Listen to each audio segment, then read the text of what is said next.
当《山海经》中的青鸾神鸟遇见新疆沙车的非遗瑰宝，会诞生怎么样的奇迹呢？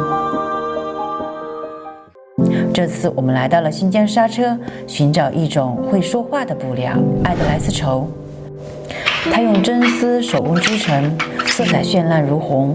在这里，我们有幸遇到了沙车艾德莱丝绸第7代传承人布佐热姆老师，他将带我们揭开这1000年工艺的神秘面纱。始于沸腾的蚕茧，每根丝都源于土水的温度，将丝并作一股，是力量的凝聚。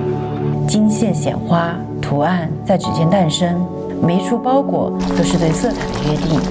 进入自然的色彩，时间赋予了它深浅不一的灵魂。整理分割，让千丝万线精准归位，循环往复的穿梭，一天也仅能织出2米。那参差错落的纹理，如同凤凰的尾羽，这正是手工生命力的所在。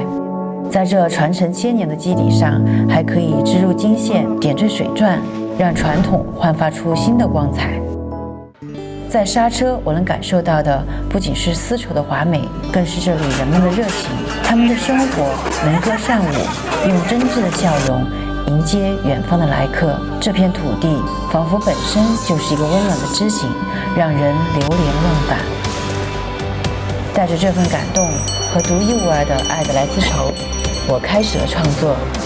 沙车被以万山之祖昆仑，而《山海经》中青鸾正是常伴西王母栖息于昆仑的神鸟。这次我要用来自昆仑山下的丝绸为青鸾塑形。头饰我用的是金丝凤的制作方式，制作出鸾鸟的尾巴，再用掐丝的技法制作出片片青蓝的尾羽，经过拼贴和点缀水钻，看，一个融合了神话与匠心的青鸾头冠就诞生了。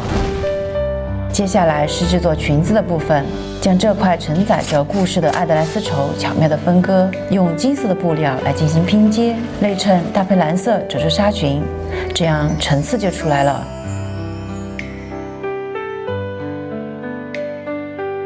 上衣的部分缝上一只金色的鸾鸟，再加上金色的羽毛上衣和一件羽毛披肩，最后再制作出一个点睛之笔——青鸾的翅膀。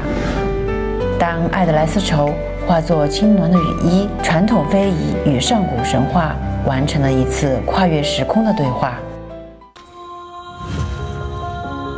这一次，我们从沙车走到昆仑的传说里，又将传说致敬了现实。我们将沙车匠人的掌温化作了神话中流淌的星芒，我们将昆仑山下的丝线纺成了青鸾飞向天际的彩衣。青鸾入梦，织就沙车。